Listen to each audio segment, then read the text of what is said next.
Malaquías. Así como lo oye. Vaya a Mateo, le da vuelta a la página, buscando el Antiguo Testamento, y ahí va a encontrar Malaquías, capítulo 3, versículo del 13 al 18. Malaquías 3, del 13 al 18. Este es el título, hermanos, de la enseñanza de esta tarde. La diferencia entre el que le sirve a Dios y el que no le sirve. Y usted me puede preguntar, ¿y de dónde sacó eso? De aquí. Yo saco los temas de aquí, hermano. Yo no los saco de otro lugar. Así que yo trato la manera de sacar los temas de aquí, porque es lo que dice la palabra. Así que el tema es ese, la diferencia entre el que le sirve a Dios y el que no le sirve. Le quiero decir algo, hay una gran diferencia, hermano. Una diferencia enorme. Así que vamos a leer la palabra ahí en Malaquías 3, versículo 13, y la leemos en el nombre del Padre, del Hijo y de su Santo Espíritu. Vuestras palabras contra mí han sido violentas, dice Jehová. Y dijisteis, ¿qué hemos hablado contra ti? Habéis dicho, por demás es servir a Dios. ¿Qué aprovecha que guardemos su ley y que andemos afligidos en presencia de Jehová de los ejércitos? Decimos pues ahora, bienaventurados son los soberbios y los que hacen impiedad. No solo son prosperados, sino que también tentaron a Dios y escaparon. Versículo 16. Entonces los que temían a Jehová hablaron cada uno a su compañero. Y oiga esto, hermano. Y Jehová escuchó y oyó. Y fue escrito libro de memoria delante de él para los que temen a Jehová y para los que piensan en su nombre. Y serán para mí especial tesoro, ha dicho Jehová de los ejércitos, en el día en que yo actúe, y los perdonaré como el hombre que perdona a su hijo que le sirve. Entonces os volveréis y discerniréis la diferencia entre el justo y el malo, entre el que le sirve a Dios y el que no le sirve. Señor, te damos gracias por tu hermosa palabra. Bendícela, Señor. Señor, que pueda ser de mucha edificación para nuestras vidas. Que podamos salir, Señor, edificados a través de tu hermosa palabra, pero que no salgamos solamente edificados, Señor, sino que tu hermosa palabra la podamos poner por obra. Ayúdame para que yo pueda exponer tu palabra con todo denuedo, con toda autoridad y con toda sencillez, y que todo lo que diga en lo que resta de este hermoso culto sea para la honra y gloria suya. Porque todo lo pedimos en el nombre poderoso de Jesús, tu Hijo amado. Amén. Y amén. Pueden sentarse, hermano. Malaquías, hermano, fue el penúltimo profeta, ojo con esto, que anunció la venida del Mesías. Es el penúltimo. ¿Por qué digo que fue el penúltimo? Porque Juan el Bautista fue el último profeta que anunció que el Mesías vendría. Después de Juan vinieron otros profetas, porque hay profetas aún hasta en la actualidad, pero ellos ya no andan anunciando la venida del Mesías porque el Mesías ya vino.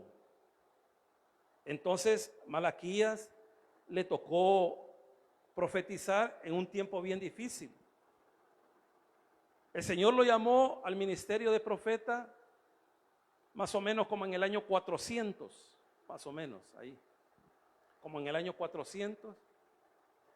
Y él comenzó a profetizar después de que el reino del sur, porque si usted no lo sabía, el reino que unificó David en la época de el nieto de él, que es Jeroboam se dividió y se dividió en norte y sur.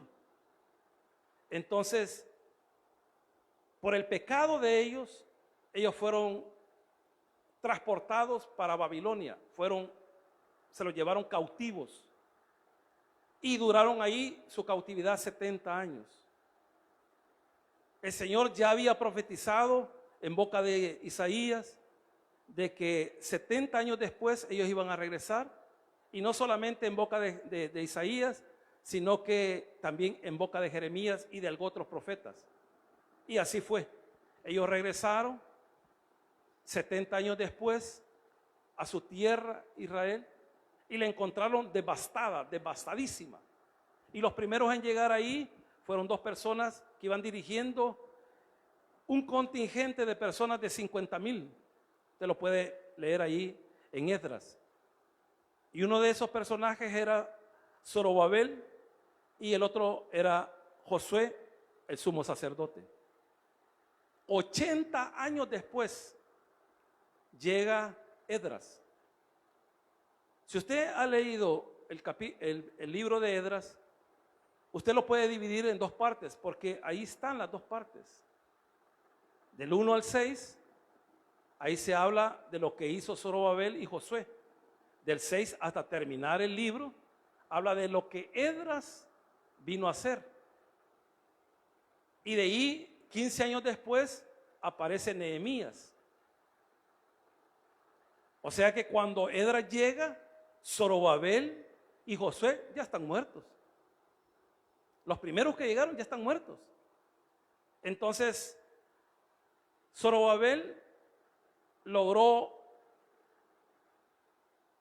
reconstruir el altar, reconstruyó el templo con la ayuda de Esdras, con la ayuda del profeta Zacarías y del profeta Ageo, y él lo logró reconstruir. Llega después Nehemías como gobernador y él comienza a dirigir a la nación de Israel, la que ha regresado del cautiverio. Pero lamentablemente, hermano, tanto los sacerdotes como el pueblo se comenzaron a descarriar nuevamente. Y era algo bien tremendo, hermano. O sea, imagínense que Dios los había traído a ellos de un juicio, que habían estado 70 años. Y posteriormente ellos se comenzaron a descarriar. Si usted ha leído Nehemías los comienza a dirigir, porque ellos se comienzan a salir de lo que nosotros decimos de los caminos del Señor. Comenzaron a ver en poco lo que era el día de reposo, comenzaron a tener negocios, ya no lo respetaban, comenzaron a hacer cosas y Nehemías le puso un freno. Ahí en ese contexto de Esdras y de Nehemías, ya casi al final del ministerio de ellos, aparece Malaquías. Y ya el pueblo que había regresado del cautiverio, ya tenía más de 100 años de haber regresado, ellos comenzaron a caer en decadencia también, lamentablemente. Este libro solamente tiene 4 capítulos.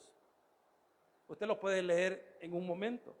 Y si lo lee detenidamente, Dios, hermano, Él está molesto porque Él ha dejado mandamientos como debe de ser Él servido.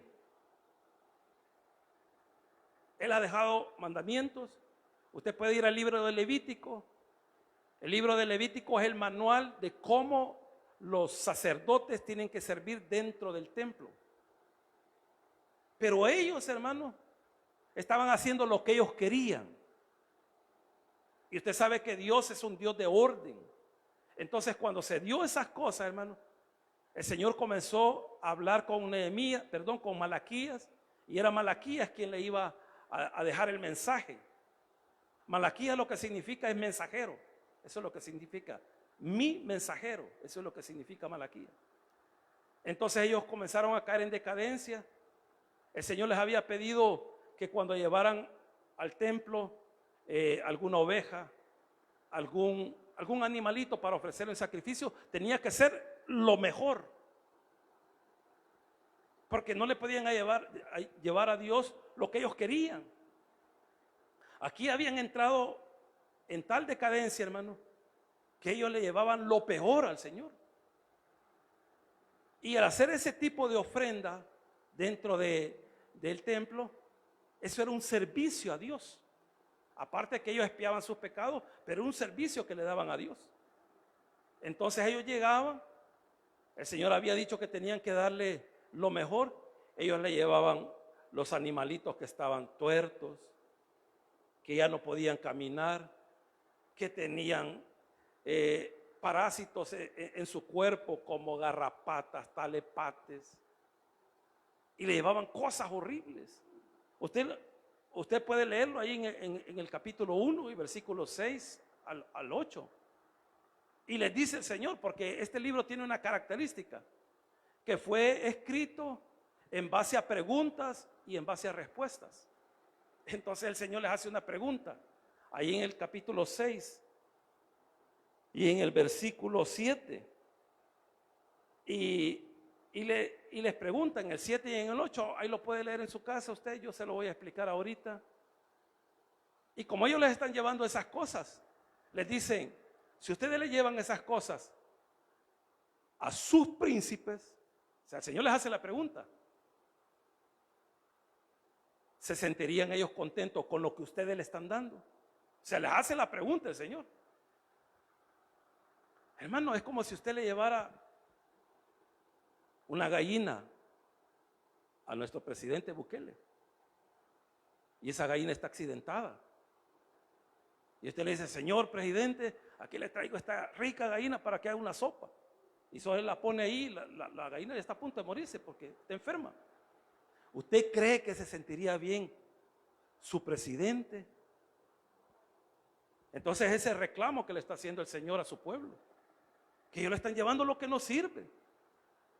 Y otro de los reclamos que él está haciendo es de que ellos, y esto lo puede ver usted en el capítulo 13 de Nehemías y también en el libro de Esdras, de que ellos cuando estuvieron allá se casaron con mujeres extranjeras y cuando vinieron nuevamente ellos sabían que habían hecho algo malo porque la ley decía que ellos no podían tomar mujeres extranjeras. Y ellos llegan delante de Esdras y le dice que se arrepienten de lo que han hecho. ¿Y saben lo que les dice Esdras? Que expulsen a las mujeres, a sus esposas, con todos sus hijos. Pero aquí a ellos ya se les había olvidado y ellos estaban agarrando mujeres extranjeras, estaban quebrantando la ley del Señor. Y no solamente eso, usted lo puede leer ahí, ya no estaban diezmando. Y cuando en ese momento, hermano, hablamos de ya no diezmar, era una cosa terrible, hermano. Lo que pasa es que nosotros muchas veces no nos adentramos al pasaje. ¿Qué implicaba, hermano, no diezmar en ese contexto? ¿Qué implicaba? Oiga lo que le voy a decir, hermano. Se estaban muriendo los sacerdotes, porque el diezmo servía como era un diezmo en especias. Usted tenía 10 ovejas, una era para el templo. Tenía 100 gallinas, 10 gallinas eran para el templo. Pero cuando dejaban de diezmar, ellos no tenían que comer. Y ellos estaban muriendo. Y a ellos no les importaba. No les importaba. Por eso el Señor los reprende y les dice ahí. Y usted quizás creyó de que de eso iba a hablar, pero no voy a hablar de eso. Y ahí les pregunta el Señor en el 3:6, dice ahí, porque yo Jehová no cambio. Oiga lo que está diciendo. Porque yo Jehová no cambio. Por esto, hijos de Jacob, no habéis sido consumidos. Si yo no hubiera hecho un trato con Abraham, ya me los hubiera volado. Pero yo no cambio. El Señor dice algo y Él lo cumple. Aunque con los que haya hecho el trato, ellos lo invaliden. Él va a ir haciendo cosas. Él va a ir haciendo cosas. Pero su pacto Él no lo puede quebrantar. Por eso les dice ahí, porque yo Jehová no cambio. Por esto, hijos de Jacob, no habéis sido consumidos. Desde los días de vuestros padres os habéis apartado de mis leyes y no las guardasteis. Volveos a mí y yo me volveré a vosotros, ha dicho Jehová de los ejércitos. Me dijiste, ¿en qué hemos de volvernos? ¿Robará el hombre a Dios? Pues vosotros me habéis robado. Y dijiste, ¿en qué te hemos robado? En vuestros diezmos y ofrendas. Malditos sois con maldición, porque vosotros, la nación toda, me habéis robado. Entonces ese era otro de los problemas que estaba pasando ahí. Pero como habían varios problemas, el siguiente problema era de que ellos ya no le querían servir al Señor. Y decían, ¿para qué le vamos a servir? Y muchas veces nosotros hemos llegado a ese punto. Pero el Señor no crea de que Él está así. Usted puede decir cualquier comentario, ya sea en secreto o lo pueda decir en público. Dios está así, mire, hermano. Oyendo. Él está oyendo. Usted puede hacer una múrmura, ya sea en público o en secreto, y el Señor está así. Ay, dice, ay. Acabamos de tener una reunión de servidores. Espero que no haya habido ninguna múrmura, ninguna queja. Dios está así, mire. ¿Y sabe qué está haciendo? Anotando lo que usted dice y lo que yo digo, lo que yo hago y lo que usted hace. Él está ahí. Y hay un libro que ahí ya lo leímos. Y ese libro, hermano, acuérdense que Dios enseña a su pueblo en base a lo que ellos conocen. Si usted se va al libro de Reyes y si usted va a buscar la historia de cualquier rey, sin excepción, ahí al final, cuando el rey muere, hay un libro que se llama el libro de las crónicas de los reyes. Es un libro donde se ha anotado todo lo que ese rey hizo, ya sea bueno o ya sea malo. Lea las crónicas de Acab, el rey más malvado que ha tenido Israel, y lea, porque eso está en Primera de Reyes al final. Usted lo puede ir a ver allá y puede ver el libro de las crónicas de Josafat, y ahí está. Y hasta ahora nosotros la sabemos porque quedó impreso en un libro. Eso hablando humanamente. Entonces, como Dios sabe que su pueblo le va a entender eso, Él también dice que Él tiene un libro. Pero usted sabe, hermano, yo sé que Él no necesita de un libro, porque Él es el Dios todopoderoso y Él no necesita andar escribiendo nada para saber lo que usted dijo y lo que yo digo y lo que yo hago y lo que yo no hago. Él es poderoso, Él lo sabe. Él sabe cuáles son nuestras motivaciones, por qué le servimos. Él sabe cuáles son nuestras motivaciones, por qué estamos en la iglesia. Él lo conoce. Entonces, aquí dice el pasaje, en el versículo 13. Vuestras palabras contra mí han sido violentas, dice Jehová. Oiga lo que está diciendo el Señor, hermano. Sus palabras fueron violentas hacia mí. ¿Cuáles fueron esas palabras, hermano? O sea, que hicieron sentir mal al Señor. ¿Cuáles son esas palabras? Lo que dice el siguiente versículo. Dice ahí, se lo voy a leer todo el versículo 13 y de ahí el 14. Vuestras palabras contra mí han sido violentas, dice Jehová. Y dijisteis, ¿qué hemos hablado contra ti? Todavía el pueblo tiene el descaro de decir, ¿y qué hemos dicho contra ti? Porque ese es un descaro, hermano. Porque Dios ya los oyó. Él ya los oyó. Y todavía están diciendo, ¿y qué hemos hablado de ti? Pero como el Señor le va a responder ahí a su pueblo, dice el versículo 14, habéis dicho, por demás es servir a Dios. Oiga eso, hermano. Ustedes dijeron, es de más servirme a mí. Hermano, ¿cree que no le dolió eso a Dios, hermano? Si era su pueblo, al que había rescatado del cautiverio allá en Egipto. Solo es esto, mire, hermano, haga la comparación. cuando su hijo le dice a usted como papá: no, hombre, mejor vos no hubieras sido mi papá. ¿De qué me sirve de que vos seas mi papá?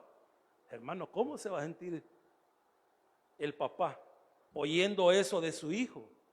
Pero no solamente dijeron eso. Dice aquí la palabra del Señor en Malaquías: habéis dicho, estoy en el 14, por demás es servir a Dios. Y dice ahí la pregunta, eso es lo que habían dicho ellos: ¿qué aprovecha que guardemos su ley y que andemos afligidos en presencia de Jehová de los ejércitos? Ellos dijeron esto, miren: ¿de qué nos sirve guardar los mandamientos? ¿De qué nos sirve? ¿De qué me sirve portarme bien? Acuérdense que es una plática entre Dios y su pueblo. Ellos habían dicho: ¿y de qué me sirve que yo me porte bien? ¿De qué me sirve? Y muchas veces nosotros hemos dicho eso. ¿Y sabe cuándo hemos dicho eso, hermano? Cuando nosotros vemos cómo prospera el impío. Pero usted no olvide, hermano, que nuestro camino, los que hemos creído en el Señor, es totalmente diferente al impío. Es totalmente diferente al del impío, hermano. Usted puede ver que el impío prospera, puede ver lo que usted quiera. Pero aquí dice el Señor, en el capítulo 14 lo voy a leer todo, y de ahí me voy de un solo al 15. Habéis dicho, por demás es servir a Dios. ¿Qué aprovecha que guardemos su ley y que andemos afligidos en presencia de Jehová de los ejércitos? Decimos, eso es lo que decía el pueblo, pues ahora, bienaventurados los soberbios, dichosos los soberbios, dichosos, eso es lo que ellos decían, dichosos ellos, y dichosos los que hacen impiedad. Oiga esto, hermano, no solo prosperan, sino que también tentaron a Dios y escaparon. Les voy a hacer una pregunta. Bueno, no les voy a hacer una pregunta, les voy a decir algo ya. No ha habido nadie que haya tentado al Señor y se haya salido con la suya. Oiga lo que le estoy diciendo. Oiga lo que le estoy diciendo. No ha habido nadie, ni habrá alguien que tiente al Señor y salga como si aquí no pasó nada. Les voy a poner 3 ejemplos bíblicos. Faraón. Llega Moisés de parte de Dios con su hermano Aarón a la presencia de Faraón y le dice: dice Dios que dejes ir a mi pueblo. Ahí lo puede buscar en el capítulo 5 en su casa de Éxodo. ¿Sabe qué le dijo Faraón?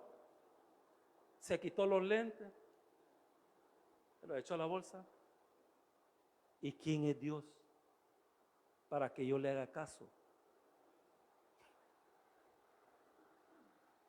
¿Quién es ese Dios para que yo le haga caso? Tentó al Señor, hermano.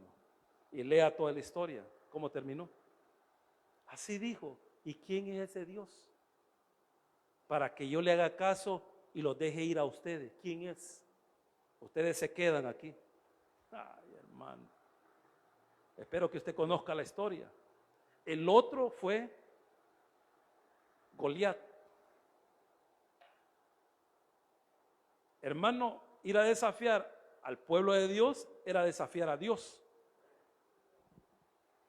Y se para a Goliat 3 metros de altura. Dice que su armadura, ahí lo puede usted buscar en una traducción actual, pesaba 57 kilos. Si los convertimos en libras, solo la armadura pesaba más de 100 libras. Era un monstruo, hermano, era un monstruo. La punta, hermano, la punta de la flecha, hermano, pesaba como 15 libras. Era enorme. Y llegó todo y le gritaba, insultó al pueblo de Israel, al pueblo escogido de Dios, lo humilló y dijo: mándenme a alguien de ahí Y si me vence, nosotros seremos sus siervos. Pero si yo los venzo, ustedes serán nuestros siervos. ¿Y sabe qué hizo Saúl? Uy, dijo, uy. Y temblaba Saúl. Pero Dios tenía a una persona en el cual lo iba a humillar a él. Y no envió a uno de 3 metros ni de 4 metros. Envió a David. Así era David. No se había bañado. Huelía a cabra. Porque él pastoreaba las ovejas de su papá. Y llegó y se quedó viendo. Y no hay nadie que vaya a pelear con ese incircunciso. Y todos temblando. Y le decían los hermanos, anda, escondete, bicho, anda, escondete. No, le dijo. Y se fue a donde el rey y le dijo, yo voy a ir. ¿El qué? Le está diciendo, te va a comer. Nadie ha quedado impune cuando ha desafiado a Dios. Nadie. Ni va a haber. Y usted conoce la historia. Una sola pedrada en la frente, lo tiró al suelo, le quitó la espada y lo decapitó. Nadie, hermano, nadie, no ha existido nadie que pueda salir impune. Ahí dice la palabra del Señor, en el versículo 15 decimos, pues ahora bienaventurados son los soberbios y los que hacen impiedad. No solo son prosperados, sino que tentaron a Dios y escaparon. Y el tercer ejemplo bíblico, Ananías y Zafira, hermano. Quisieron engañar a Pedro, diciéndole que habían vendido la heredad a un precio. Y el Señor les dijo, a través de Pedro, a través de una revelación directa a Pedro, tú no has mentido a los hombres, has mentido a Dios, le dijo. Y por eso hoy te mueres. No ha habido nadie, hermano, que se haya salido con la suya, nadie. Y venía la esposa que habían acordado eso y también le llegó juicio a ella. Por mentirosa y porque se había puesto de acuerdo con su esposo. Y el Señor se los voló a los dos. Y dice el versículo 16, entonces los que temían a Jehová hablaron cada uno a su compañero, y Jehová escuchó y oyó, y fue escrito libro de memorias delante de él para los que temen a Jehová y para los que piensan en su nombre. O sea que ellos estaban oyendo, los fieles, el remanente fiel, porque siempre hay remanentes, en cualquier lugar hay remanentes fieles. Ellos estaban oyendo lo que estaban diciendo aquellos que estaban renegando, pero de repente ellos comenzaron a oír y comenzaron a hablar. Y Dios les puso atención a ellos. Así como le había puesto atención a los que estaban renegando, el Señor les puso atención a los fieles. Y dice que Él, ahí dice la palabra, me gustan esas dos palabras, escuchó y oyó. Y yo les explicaba a los alumnos de que una cosa es escuchar y otra cosa es oír. Yo aquí puedo escuchar cosas allá afuera. Escucho, yo sé que alguien anda haciendo algo, alguien está diciendo algo, pero no sé qué dice. Pero cuando hablamos de escuchar, hermano, es de que yo me le acerco, me siento en la silla que usted está sentado o a la par en la mesa y oigo lo que usted está diciendo. Así es Dios. Dejó de escuchar a aquellos, dejó de oír a aquellos y comenzó a oír a los fieles. Y dice ahí, entonces los que temían a Jehová hablaron cada uno a su compañero, y Jehová escuchó y oyó, y fue escrito libro de memoria delante de él para los que temen a Jehová y para los que piensan en su nombre. Dijo el Señor, escribamos esto, escribamos. Ellos entendían, hermano.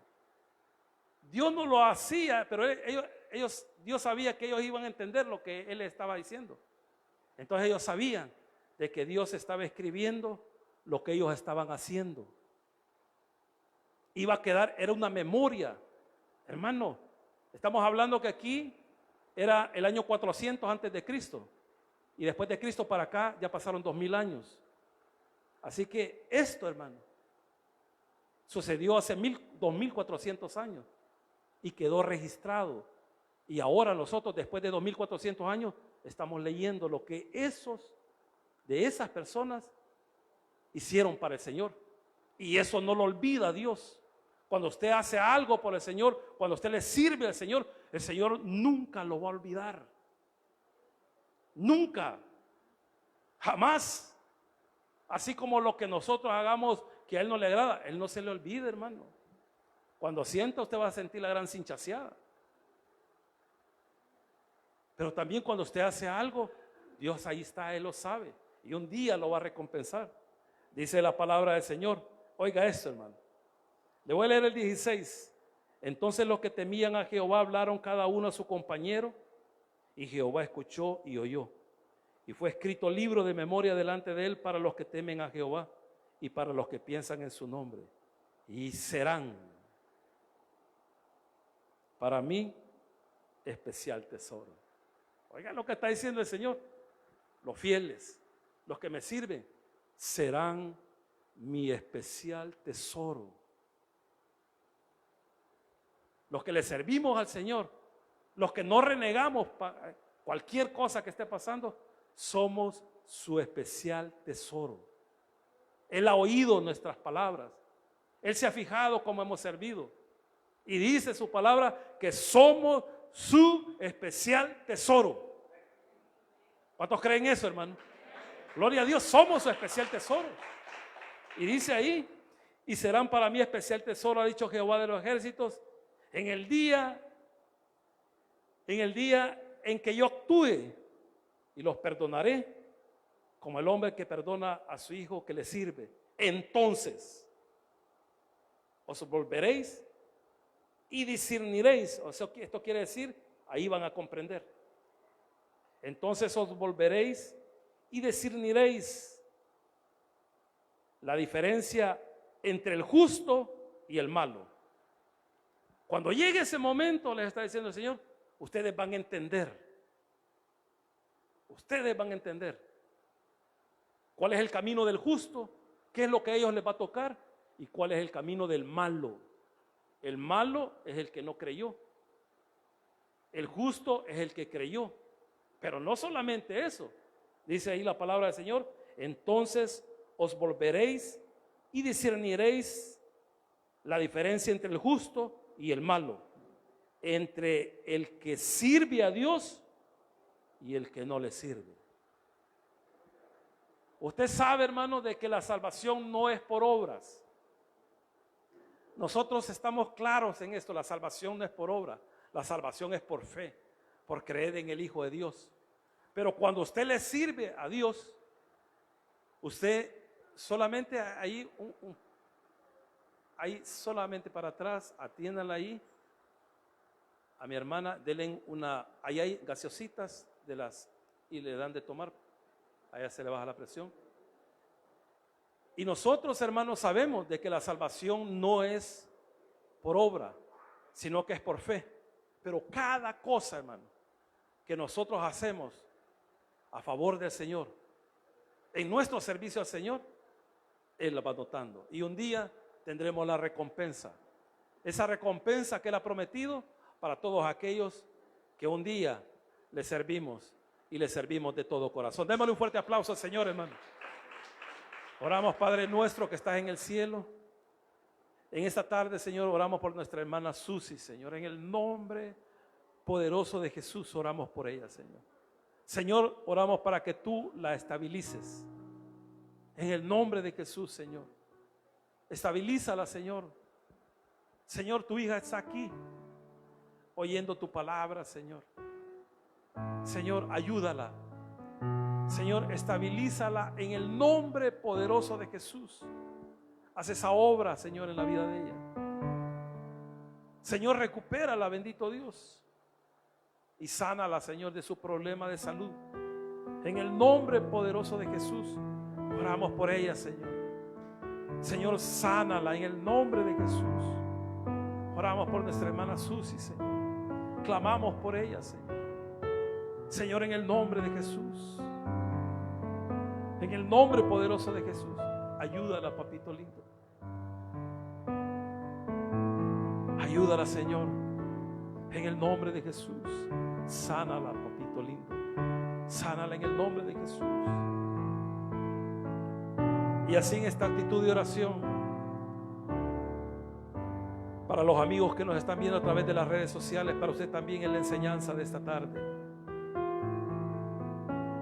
es una gran dicha poderle servir a Dios, pero también es una gran dicha ser su hijo. Y la única manera que usted puede volverse hijo de Dios es creyendo en su Hijo Jesús, recibiéndolo como su Señor y Salvador. Así que yo lo animo en esta tarde para que usted lo pueda recibir como su Señor y Salvador. Yo voy a hacer una breve oración. Espero que usted la pueda hacer donde quiera que esté. Repita conmigo: Señor Jesús,